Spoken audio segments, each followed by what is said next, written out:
সংখ্যালঘু উন্নয়ন ইস্যু আর তাতে উত্তপ্ত রইল বিধানসভা। সংখ্যালঘুদের ক্রিমিনাল তৈরির অভিযোগ অগ্নিমিত্রা পলে। বিধানসভায় অগ্নিমিত্রা ফিরহাদ তুমুল তর্কাতর্কি। সংখ্যালঘু উন্নয়ন ও মাদ্রাসা শিক্ষায় বরাদ্দ বৃদ্ধি বাজেটে। সংখ্যালঘু উন্নয়নের নামে অনুপ্রবেশকারীদের মদতের অভিযোগ। কি চলল আজ জানবো, প্রতিনিধি আবির ঘোষাল রয়েছেন সঙ্গে। আবির,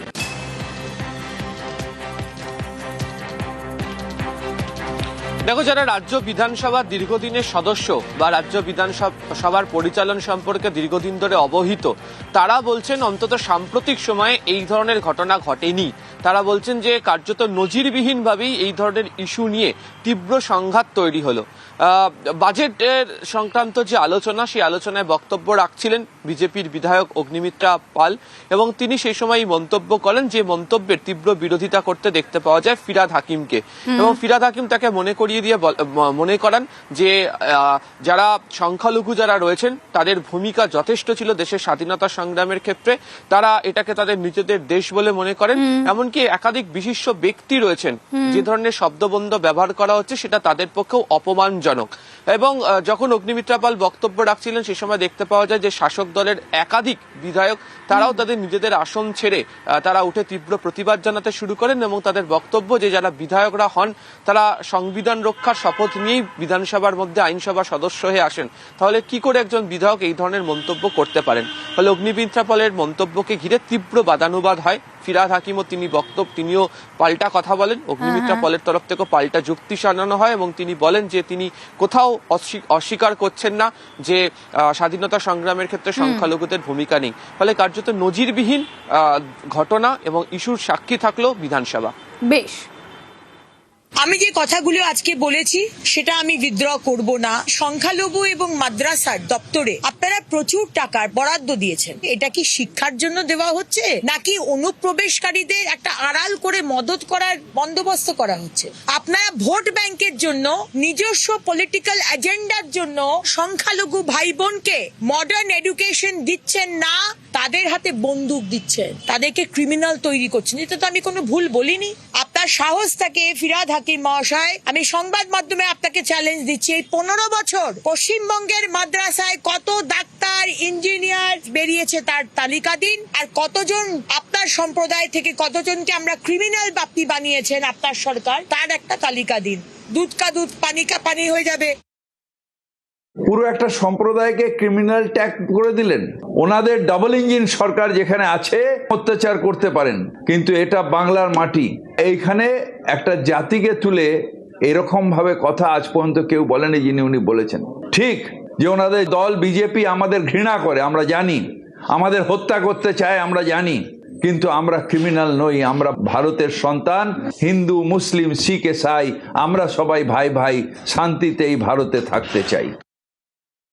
এটা অত্যন্ত দুর্ভাগ্যজনক এবং নিন্দনীয়। এই বিধানসভার মধ্যে দাঁড়িয়ে তিনি যে ঘৃণার মনোভাব প্রকাশ করলেন একটা বিশেষ ধর্মের মানুষের প্রতি, এই পবিত্র সদনকেও তিনি অসম্মান করেছেন, অপমান করেছেন এবং গোটা সমাজকে অপমান করেছেন। মুখ্যমন্ত্রী চাইছেন যে সমস্ত মানুষ একভাবে এগোক। একটা দেশের যিনি নেত্রী হবেন তাকে দেখতে হবে সমাজের সব স্তরের মানুষ যাতে এগিয়ে যেতে পারে, একসঙ্গে চলতে পারে, তবে তো রাজ্যের উন্নতি হবে, দেশের উন্নতি হবে। কিন্তু যেহেতু বিজেপি ধর্মান্ধতার পলিটিক্স করতে বিশ্বাস করে বেশি, তাই আজকে এই ধরনের কথা ওদের মুখ থেকে বেরিয়ে যায়।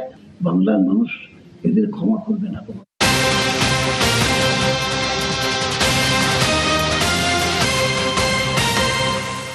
অগ্নিমিত্রা পাল যে ধরনের কথা বলেছেন তার নিন্দায় স্পিকার। অগ্নিমিত্রার বিরুদ্ধে স্পিকারকে পদক্ষেপের আর্জি, অগ্নিমিত্রার বিরুদ্ধে পদক্ষেপের আর্জি শোভন দেবে। অগ্নিমিত্রার বক্তব্য অন রেকর্ড রাখা হবে, নিয়ম মেনে ব্যবস্থার কথা জানিয়েছেন স্পিকার। কথা বলবো, আবির ঘোষাল রয়েছেন সঙ্গে। আবির, অগ্নিমিত্রা পাল তিনি বলছেন তিনি যা বলেছেন তা তিনি কোনোভাবেই উইথড্র করবেন না, আর এদিকে নিয়ম মেনে ব্যবস্থা নেওয়ার কথা বলছেন স্পিকার।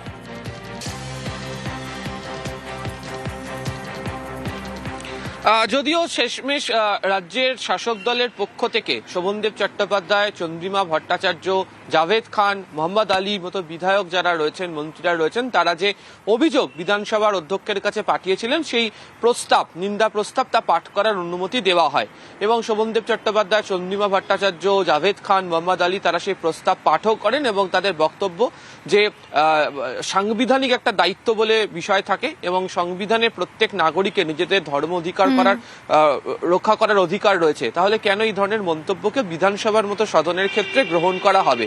এবং বিধানসভার ইতিহাসে একাধিক রয়েছে এই বিধানসভার সদনের মধ্যে ঘটনা, তাহলে কেন এরকম আচরণকে মেনে নেওয়া হবে?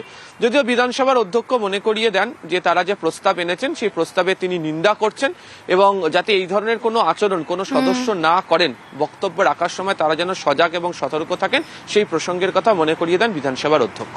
বেশ, এটা সত্যি কথা, অত্যন্ত একটা যে মন্তব্য যেটা করেছেন না করাই উচিত। বিধানসভা এই ধরনের মন্তব্য করা অত্যন্ত, আমি বলবো যে দৃষ্টিকটু, এবং তিনি করেছেন। তাকে আমি বলেছিলাম যে আপনি এটা প্রত্যাহার করুন, সবাই বলছিল প্রত্যাহার করার জন্য, কিন্তু তিনি সেটা প্রত্যাহার করেননি। বাধ্য হয়ে আমাদের শোভনদেব চট্টোপাধ্যায় একটা অভিযোগ আমার কাছে দিয়েছেন, সেই অভিযোগের পরিপ্রেক্ষিতে আমরা বিকেলবেলা আলোচনা করেছি।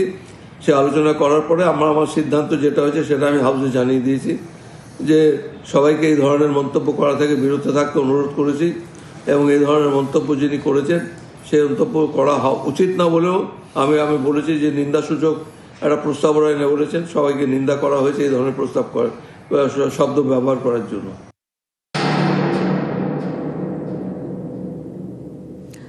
আর এবার বিধানসভায় শুভেন্দু আর উদয়ন তুমুল বিতণ্ডা। বাজেট আলোচনায় ব্যক্তিগত আক্রমণের অভিযোগে তুমুল তর্কাতর্কি। শুভেন্দু উদয়নের তুমুল কথা কাটাকাটি হয় আইনসভায়। কথা বলবো, পারাদীপ রয়েছেন সঙ্গে। পারাদীপ, যে কোনো বিষয় নিয়ে আলোচনা থেকে তর্কাতর্কি, বাকযুদ্ধ হতে পারে, কিন্তু যে লেভেলের বিতণ্ডা, যেখানে ব্যক্তিগত আক্রমণ হচ্ছে, তাও আবার বাবা তোলায় বিতণ্ডা, এটা অনভিপ্রেত।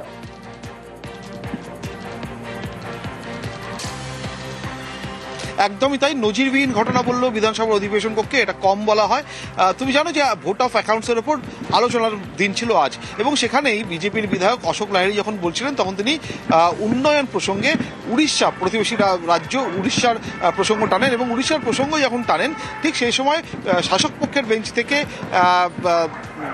উদয়ন গুহ তিনি বলেন যে আপনি উড়িষ্যার উন্নয়নের কথা বলছেন, উড়িষ্যায় যে বাঙালি মার খাচ্ছে, বাঙালিদের মারছে, সে প্রসঙ্গ টানছেন না। এই প্রসঙ্গ, এই কথা যখন উদয়ন গুহ বলেন তখনই শুভেন্দু অধিকারী তিনি বলেন আপনি তো আপনার বাবাকে চোর বলেছিলেন। এই শুভেন্দু অধিকারী যখন উদয়ন গুহকে উদ্দেশ্য করে এই কথা বলেন তখনই শুরু হয়ে যায় দুই পক্ষে হই।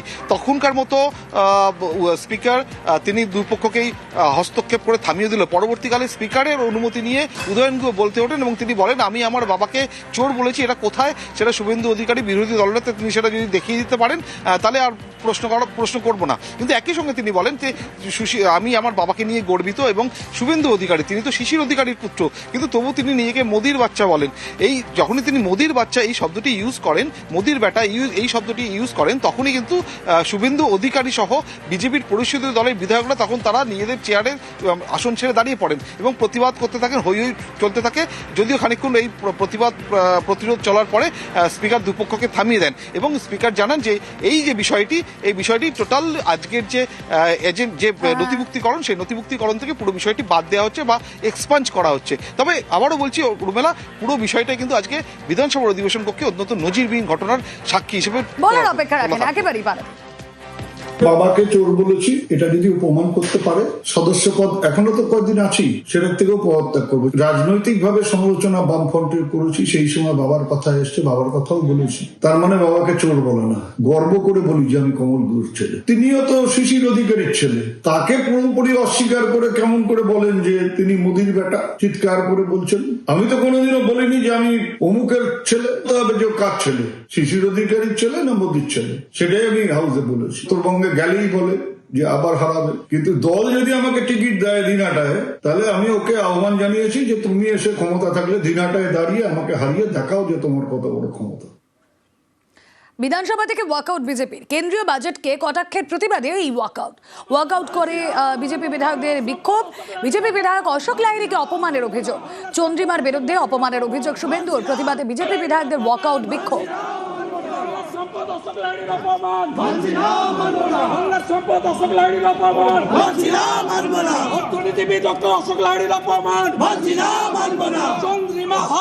এই ধরনের আলোচনা খুবই নিকৃষ্ট ধরনের আলোচনা। ব্যক্তিগত আক্রমণ না করে যা বক্তব্য রাখা হয়েছে তার কথা বলা উচিত। এগুলো তো অপ্রাসঙ্গিক। আমি ইংরেজি জানি কি জানি না, আমার ইংরেজির অ্যাকসেন্ট কি, এইটা খুবই অপ্রীতিকর। কবিতা আছে না, রাম গরুরের ছানা হাসতে তাদের মানা। ব্যঙ্গর তো কোনো আপত্তি, লোকে হাসুক না। তুমি একটা ব্যঙ্গ করলে আমি আরেকটা ব্যঙ্গ করব। এখানে ব্যঙ্গ নয়, এখানে প্রায় গালাগালির পর্যায়ে।